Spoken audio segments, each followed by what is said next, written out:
Hi, everybody. Welcome. We'll convene the meeting in just a couple of minutes. Wait for folks to join us, and then we'll get started.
Great.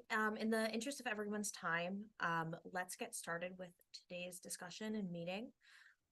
If folks wouldn't mind just quickly going around and introducing yourself, just your name, your title, and your appointment to the council. So my name is Bridget Kessner. I am the policy manager with the Connecticut Alliance to End Sexual Violence, and I am under one of those appointments. And I also facilitate our council meetings here. So I will call out names just based on how they're showing up on my screen, starting with Kara. Hi, everyone. I'm Kara During. I'm the Director of Community Impact at Center for Empowerment and Education. We are a member center of the Alliance. Thank you. Hillary.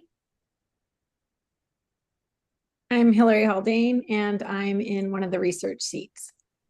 Oh, I'm at Quinnipiac University too. Cameron. Cameron Liston, Title IX Coordinator, representing UConn. Thank you. Deborah. I'm Debbie Colucci. I'm from Wesleyan, and I'm representing the independent colleges and universities. I'm the Title IX coordinator here too. Thank you. Drake. Hi, I'm Drake. I'm here on behalf of Every Voice Connecticut. I was state director, but now I'm with the national team. Thank you. And Jazira, if you'd like to jump in.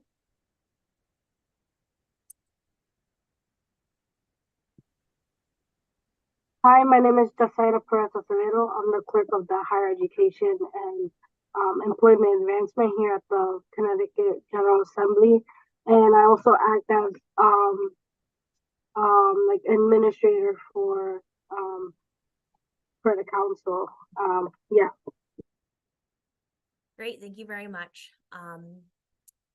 All right, so obviously we've been getting some of our content done for our final report that we'll be distributing, including the different pieces that are identified in legislation, as well as the distribution list itself. In addition, based on our discussion at our last meeting, you all on the council should have received a letter that we will be sending out to the higher education institutions in Connecticut, as well as will be publicly available on the landing page for the council. So we'll be discussing that letter and just approving that or providing any input if needed ahead of distributing that. And then just a discussion of the updates on the deliverables. I did have a chance to review the document for our final report. I saw some great updates in there. So I just want to touch base about what else is needed before we move forward with that, as well as what the next steps will look like in regards to distribution. And then of course, we will adjourn at that time. I do want to be efficient with our time here. And hopefully, allow you all to utilize some time in order to, as we collectively work toward completing our final report. I do want to provide a little bit of context going into today's meeting with an announcement that I have, which is that I am pursuing a new opportunity, and I actually will no longer be with the Alliance as I pursue my next steps. So with that being said, I no longer will have this appointment to the council. And as such, I have informed the higher education committee members, our committee chairs of my transition so that they can seek new leadership on the council. It has been my absolute pleasure facilitating the space and getting to know each one of you and to be part of this critical work together. So it's definitely bittersweet, but I'm eager for my next steps and hopeful that many of us can stay in touch as I, pursue that. So I just wanted to provide that context, given that I'm still happy to contribute to our deliverables. I'm still happy to distribute, but of course, in recognizing that I will not be in this facilitation role long term. I just want to create some awareness around that, given that my timeline is limited, as I will be vacating my role at the Alliance a week from today. So of course, I had previously put a notice and have, reached out to the chairs ahead of our meeting. But just to give you all an update, if it's at all, helpful in developing a timeline, I just wanted to be clear about that. So thank you for just, again, all the work that you've done here and the work that we've done collectively. And I sincerely do appreciate it. Thank you to you, and I wish you well. Thank you. I appreciate that. All right. So with that being said, I do want to discuss the letter. So I actually, unfortunately, had been out for a couple of weeks and with a case of COVID-19. So Lily really took the lead on developing the letter that we will be distributing. I was able to give my input and we were able to discuss the contents of that letter together. And as I had said, that was, made available to the council for review. So our plan would be to send that out immediately. There are a list of contacts, so it would not just be contingent on my contact information and me, given my transition. But just in general, I think it's helpful for a number of folks to be able to be a point of contact. But I just wanted to see if there were any additions or objections to that letter from the council ahead of its distribution.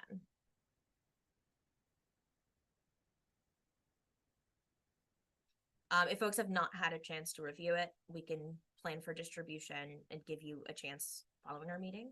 I do see a couple hands though, so I do want to jump in, but I don't want to apply pressure should folks not have gotten an opportunity to review. Hillary? Yeah, I didn't see it. I mean, I went through our whole folder and I didn't see it in the folder. I saw the template and the distribution list and the contact list, but I never saw the letter that would go out to the people on our contact list. Okay, other folks are nodding their heads. So let me check in on that and see maybe there was an issue with the ability to view that content I'm not really sure, but thank you for letting me know, and I will double check on that immediately following the meeting, so folks can have a chance to review and raise any questions or objections at that time. And again, apologize for the inconvenience. I was Go I ahead. was going to say the same thing about the letter and then also ask about the context and distribution. I know I had emailed you and asked if you wanted me to update it. Cameron knows we had a meeting of the Connecticut Consortium of Title IX coordinators last week, and all the weeks run together. So I do have some updates to it, and I'm happy to update others. Like when I looked at it quickly, there's like some schools on there that don't even exist, like Lincoln College of New England. So I'm happy to do that, but I also didn't know if someone else had already done that and that I just wasn't seeing it. So I just want to throw that out there. Sure, no, thank you. So yeah, just in general, any of, our distribution list was one of the points that folks could edit and work to ensure is like up to date. So absolutely any edits that you or anybody else on this council would like to make to that distribution list, you're welcome to. Hillary? Yeah, Debbie, I just want to make sure, are you working off the same one that has in blue highlight? Because I had added that this college no longer exists. Okay, good. I just want to make sure we're working off the same one. So yeah, the I same one. didn't- And there's been, as Cameron knows and is part of, there's been a lot of turnover in terms of who the Title IX people are on campuses. So I think it's important that we make sure that's updated. I don't necessarily have knowledge beyond that, but I'm happy to also send the distribution list to at least the people who were at the consortium meeting last week to say, hey, who's your other contacts? Because I know there's different columns, if that's helpful. I'm hoping to do that by the end of this week anyway, for the consortium use. So I can do that with a dual lens. Great, thank you. Yeah, any updates based on turnover would definitely be helpful. So yeah, any council member is welcome to contribute to any of the ongoing distribution lists, content, the report that we're putting together. Yeah, all of you, should have access or are welcome to contribute to those. So no worries on that, and thanks for the question. All right. So what we can do then is just give a couple of days to ensure that letter is available to you all for your review. If you have any questions, comments, concerns, just make those known to me and Lily so we can edit accordingly, and then we can work on distributing it from there once those updates are made. I imagine all of that can be done in the coming days because it isn't necessarily something that's will be particularly laborious. And again, there was a contact list associated with that letter so that there are other points of contact for folks other than myself. So in regards to the actual the deliverables from the council and the report that we're assembling, I did see there were a lot of really great updates. Thank you to everybody who was able to contribute to those efforts. We'll provide a brief introduction, but hopefully the prescribing legislation will speak to itself in the need for these materials. We do need some just assistance in moving over. We had talked about the assessment tools that we are recommending as a council. We had put together a spreadsheet some time back just with some information on those various tools, some of their benefits, where they're available, things of that nature. So we can move over some of that information into that section. The necessary data points are also in legislation, so thank you for moving that in there. As in regards to the implementation guidance, that was something one of our subcommittees had worked on previously, and so we do have really, if folks, just to jog your memory, we had really referred to a number of documents that already provided really helpful, guidance regarding the implementation of campus climate surveys. So rather than recreate the wheel, we really tried to assemble a lot of that content. So really, again, this is just a matter of taking it from that folder and polishing it into this space. I did see that there was a question that Hillary had posed in this. So I just wanted to give you an opportunity to expand on the question about the draft deliverables, if you wanted to discuss that here, but also we can, I'll connect, you know, as we contribute to that document, if it would be more helpful. You mean my question about the posting the link on the website? That one that I put about where It was the sort of a question of where we're moving, like what content we're moving over, I suppose. oh yeah. So I was just looking at the so there were the two things that I added to it were just in the legislation where it says that every institution has to put their findings onto their website. I think it's going to be really important to highlight that as well in the letter, just as that reminder. And then my follow-up question to that is, I know it gets sent to the General Assembly, but then who feeds that back to our council? I think it'd just be very helpful for us to know. I mean, in some ways, like who's checking on compliance, I guess that's a compliance question, but it'd be good for the institutions to know that they have that part of compliance. So that was my first question. And the second one was just in the, in both the sections, I guess, where we have the assessment tools and the data points are already, you know, kind of listed from the legislation, but then in the implementation guidance, in those two spreadsheets that we have where we have all that detailed, we have all the, you know, we went through the different surveys and then we went through the guidance. Do you want us to just link those documents, or do you want us to have kind of bulleted, you know, I'm thinking more for the implementation, less so than for the example tools. I think we can just put the, you know, the links to those tools so that they can see these are the ones that we looked at and they meet, you know, they meet all the individual criterion for this. But with the implementation, I was just trying to figure out, do we want to have a bunch of bullet points, or what's going to be most useful on the reader's end in terms of what our, I mean, so what our suggestions are. So what do we think is going to be feasible, valuable, useful? But the number one questions I have in terms of relation to the implementation is the demographic question I added, because I think that that is one area that none of the instruments that we looked at, nor the implementation guidance, was very useful in articulating, especially in a state like Connecticut, where so many of our institutions have students who may be like one or two or three members of the campus who represent a particular demographic category. That might serve as a barrier to them willing to participate if they think those data are going to be not held, you know, in confidence, or it's going to be able to identify them. So that was just the one thing that I thought maybe we do want to have something very clear guidance on that in terms of safety for the community. But how do you, from a reader's, and I'm thinking like Cameron's role in your office it's Title IX, what in that document is going to be helpful for you from those various data points that we kind of pulled together? Yeah, I think that's a good question. We probably don't have that same concern here on our campus just because of the size. I think that in terms of anonymity, we don't have those concerns, but I can certainly see on smaller campuses where that could be an issue.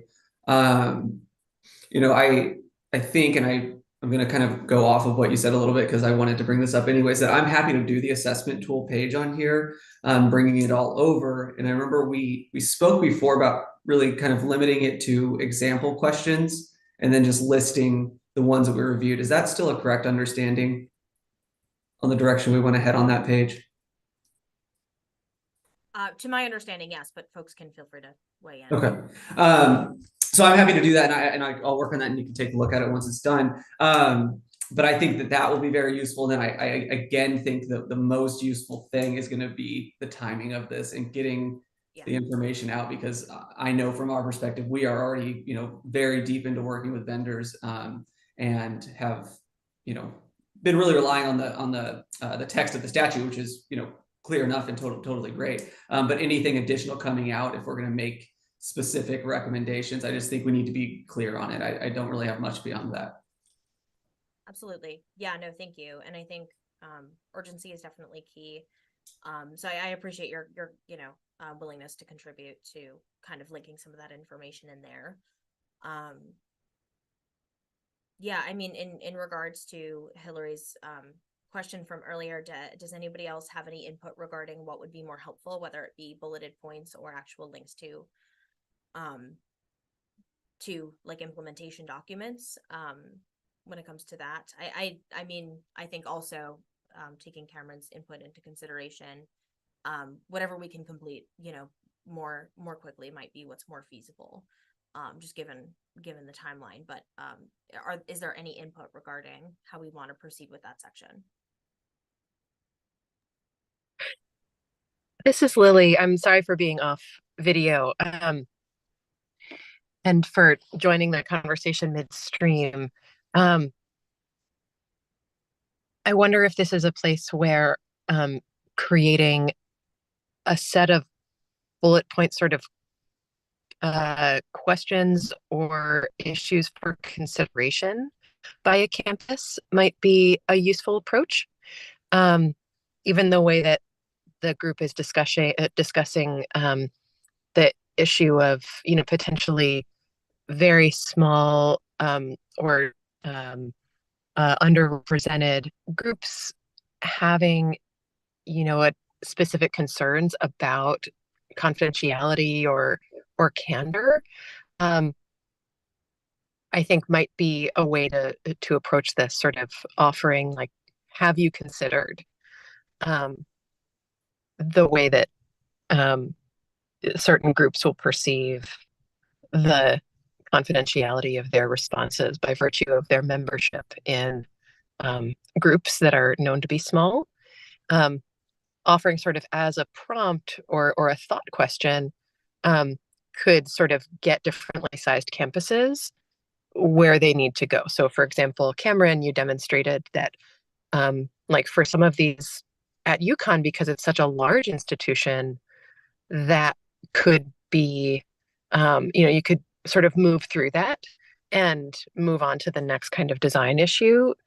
Whereas a much smaller institution could actually read through that question and deliberate, pretty quickly reach the appropriate conclusion that no, there might actually need to be some additional steps that are considered.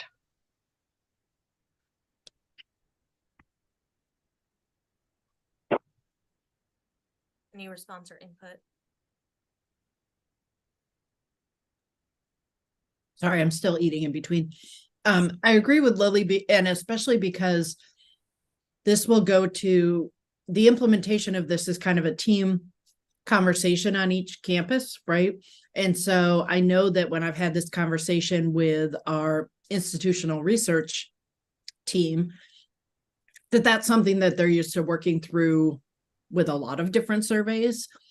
So I agree with Lily, like, hey, if you haven't thought about it, here's this thing to think about. If you have thought about it, you can move on. Or if you haven't thought about it enough as it relates to the subject matter of this, that can then be an internal decision. But I want to echo in that I think even for us that are smaller campuses where it would be true that something could be identifiable, that I trust the research team working with the rest of us to come to that right point, but that we should be reminding people to have that conversation before they just throw the survey out there. I think that actually for students themselves, to Debbie's point about on the smaller campuses, that's part of, I think that I like the way you had that, Bridget, about, putting the questions out there for people to consider, because on smaller campuses, they may have done it on the IR side of it, on the institutional research side of it, but that has to be communicated. We want a high response rate to these. We want all our students to feel safe to participate. So you do have to communicate to the students as well, even though I trust my colleagues, in my Title IX office to not disclose anything. The students need to know that. So I just think it's also about how do you have that open and transparent communication on the campus itself, so everyone feels brought into it and they feel safe to participate. And that, that's just not easy to do on just like a one sheet as they're taking the survey. So that's just something we might pose is, how are you going to communicate the forthcoming survey to your students? How are you going to ensure that they feel, safe and included, and that they know where to go if it's triggering, or even the information about the services, the survey coming is triggering. So that might be part of it too.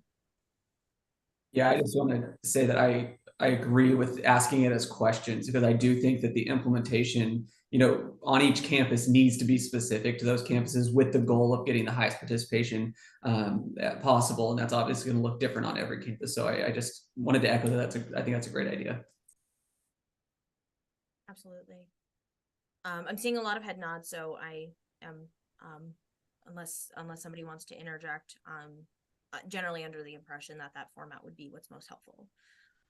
So if we want to move forward with that particular section, with that format, if anybody wants to kind of volunteer in particular to contribute to that piece, I think that that's a great way of moving forward. To be most helpful and to be flexible to the various needs that institutions have.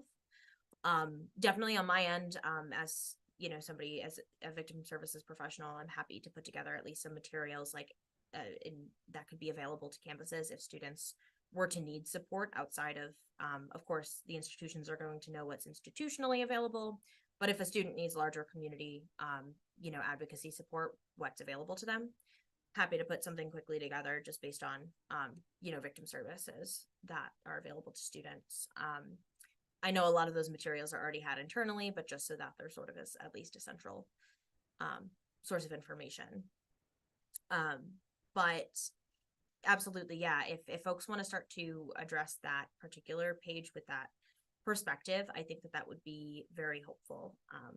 And again, provide the necessary flexibility to make sure this guidance is applicable to everyone.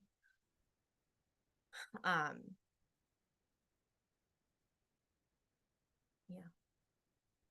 I also, just for some food for thought, as we proceed to discuss the content of this, and also the urgency behind it, in looking at the statute and understanding the operations of our council, nothing prohibits us from putting out future helpful resources to institutions as we move through this process, as we learn through this process.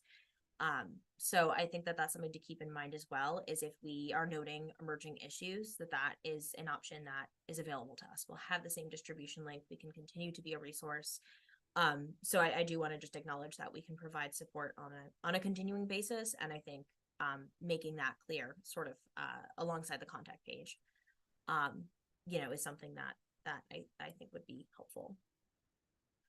All right, so I think we have an idea in how we want to move forward with the implementation guidance, and including, as Hillary had mentioned kind of earlier, the agreement, that there does need to be a reminder of how this information needs to be made available.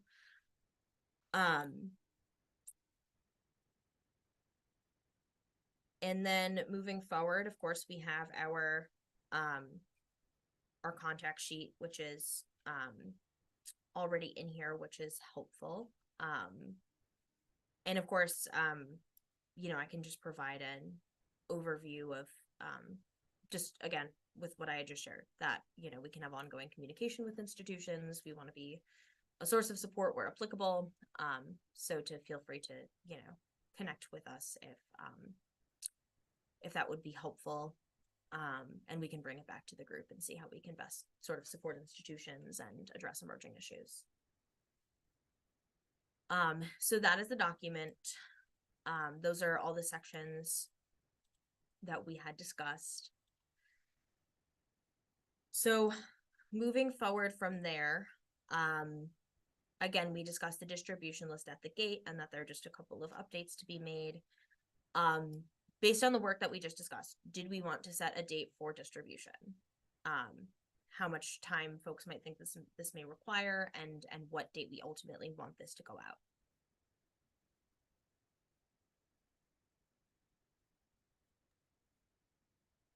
I mean, I'm looking at all of you who sit in these offices at the various campuses, and I'm thinking, I mean, from your perspective, it seems like before the Thanksgiving holiday would be absolutely critical, because then you only have this really short time until we're at the end of the semester, and then quarter, and then there's winter break. So I think it'd be helpful to hear from people in those offices how urgent it is for you, as well as the feasibility of folks being able to complete that, which I don't doubt. I think that timeline makes sense, but definitely want to hear perspective. Yeah, I think that the December 1st date would be the latest that we should be getting this out. And in terms of getting at least the assessment tool piece over, I plan to have that done by next week. Yeah. I was thinking the same in terms of, I don't know how much time it'll take all of us to make the changes, but definitely, December 1st at the very latest, so that there's a couple weeks internally to be able to make the plan for when we come back in the spring. Like, what is our rollout plan? I mean, I think most campuses are already in tune with this and know that it's coming, but still it needs to have that set like release date. So December 1st would be the latest. Before Thanksgiving would be awesome, but I don't know about our abilities to get that done. So we can, of course, also this is all up to you, as I had shared earlier. My professional transition to a different role. But I think if you wanted to set kind of the date of before Thanksgiving, but also providing room for extension if it turned out to be more work than had been originally identified, or other priorities sort of unfortunately shift that work. Could be a good timeline based on what I'm hearing. I just want to ensure folks are on the same page.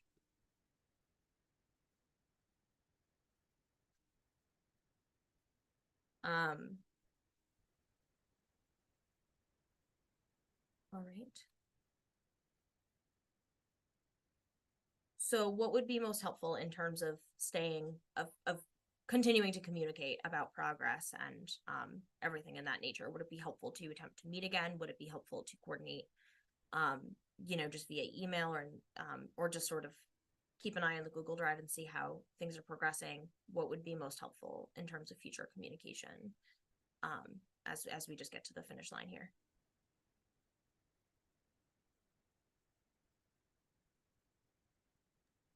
Maybe if there's just like kind of final items that are being done, whoever's doing those can just perhaps send an email to the council saying, hey, I completed this. This is where you can find it in the template or the drive. That way it's just communicated, but I don't know that we necessarily need to meet. Great. I'm seeing nods. That makes the most sense, I think, too. So if folks just want to continue to update the council as they complete these different pieces, I think that sounds good to me. And then once all those pieces are set, a distribution plan can be made. But again, I think just based on the that list being completed and the letter sort of being a soft launch to a larger distribution of this report, will sort of help with that process. And then perhaps at that time, the council can sort of revisit under its new leadership what future steps can be in regards to meeting. If there, I think, of course, it's always really helpful to assess these sorts of processes and see what went well, what could have been, better, and and what we sort of saw as outcomes on campuses in order to continue the council's work in a way that's most helpful. I think through this process, from my perception, I think the biggest road bump was the federal regulations that sort of threw us off course. But hopefully there'll be, more clarity on that in coming years. And if not, the council can just continue to operate in the way that we ultimately did, in recognizing that was going to be a long timeline for that federal rollout. But yeah, upon the completion of this, the council can really, I think, discuss what next steps are going to be most helpful. While it's, again, a bittersweet time for me, and I'm sad I won't be there to be a part of those meetings, I have no doubt that this really incredible group of advocates and professionals and experts will be able to continue that work in just a great way. So with that being said, are there any other emerging questions, issues, anything that folks want to address while we're sharing the space here? Again, I'm sure you'll continue to get follow-up, from the legislature regarding any next steps. But I'm at least glad, I was able to see this process till the end or close to the end with you all. And I'm sure that it'll be led by someone Great, Hillary. Well, first, Bridget, thank you so much. You've been an incredible leader, and I'm excited that you are going on to new things, but really sad to lose you from this, community of work that we're doing. I'm wondering if it's all possible to just, again, as far as our work going forward. I think one thing to communicate would be, this is really giving Connecticut, I think, we're one of the few states who have this legislation that it gives us an advantage as a state, in terms of getting institutions on board, that when that federal survey comes along, we're already going to be in this practice of doing this. So I think that's a real positive. And I think if we can communicate that and support that kind of messaging, would be really valuable, because I know it feels onerous, to the people right now on campus who are already doing 3 jobs as one person. The second thing that I was wondering if it would be possible to do is to get feedback. I'm looking kind of at Cameron and Debbie in your roles, maybe in Lily, even yours in IR. After we send out these documents and kind of the process, just kind of informal feedback, or any thoughts that people had. People on the campuses are experts in this too. And so I just think if we could kind of have that continuous feedback, even maybe send like a survey, again, like not a, an IRB required survey, but more just kind of like a response, a questionnaire about was our guidance helpful? Were the instruments that we offered up, were they useful? So that we know that we're not wasting people on the campus time, we're not wasting our time. And again, the campus experts might see things and have suggestions that we just haven't been able to tap into. So I don't know, I think as we kind of continuously improve our process, I'm wondering if there'd be appetite for that. Yeah, I think that's a great point, and I think that would be a great way to proceed. But are there any folks want to weigh in on that or make additional comments? I think that's a great idea. Even if it's something that we end up doing more informally, that's the kind of feedback, sort of how did this go? And especially after campuses have done what in some cases might be their first round of campus assessment of these topics. What did you learn, and what surprised you about the process? Can help prompt, I think, some reflection that's useful for campuses, but also for this group going forward. So I'm thinking back to some of our earliest conversations as a council, and we had some very ambitious recommendations that we were initially kind of conceiving, and through hurdles like the federal regs that you discussed earlier, kind of, I think, come down to a place that's going to be more manageable and kind of more tuned to what the current landscape is. And I also really appreciate the point raised earlier that this council can evolve its recommendations over time, and this kind of feedback gathering from businesses can really. Unfortunately, looks like Lily just got cut off. Oh, she's back. Hi, Lily. I don't know. Hi, sorry about that. Fine. So just to say, I think it'll be really valuable for this council to kind of stay in sync with what campuses are finding they use and what they're finding they need. Yeah, absolutely. I also really, sorry. No, go ahead. Go ahead. I was gonna say, I also really like that idea. And what I'm thinking about too is all the shifts now with CT State. I know we don't have any rep here since Stacy left, but with the 4 universities and all the community colleges, their whole leadership has shifted around equity, inclusion, and Title IX. And so what they're finding helpful as a large organization versus individual campuses, I think may help us help them moving forward. So great, thank you. And Lisa, did you want to contribute something?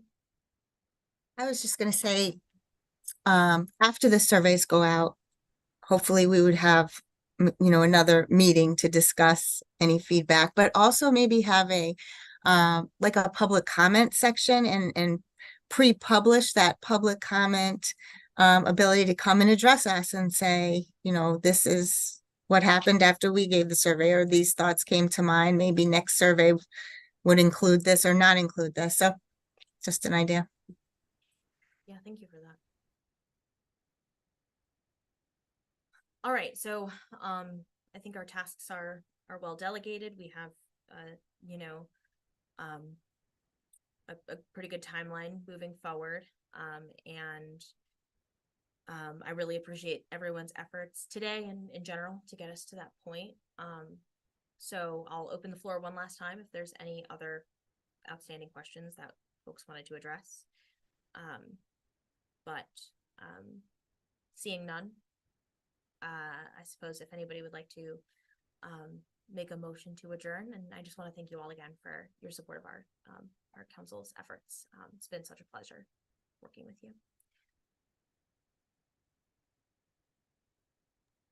So a motion Thank to you, adjourn. Bridget. I move to adjourn. Thanks. Seconded.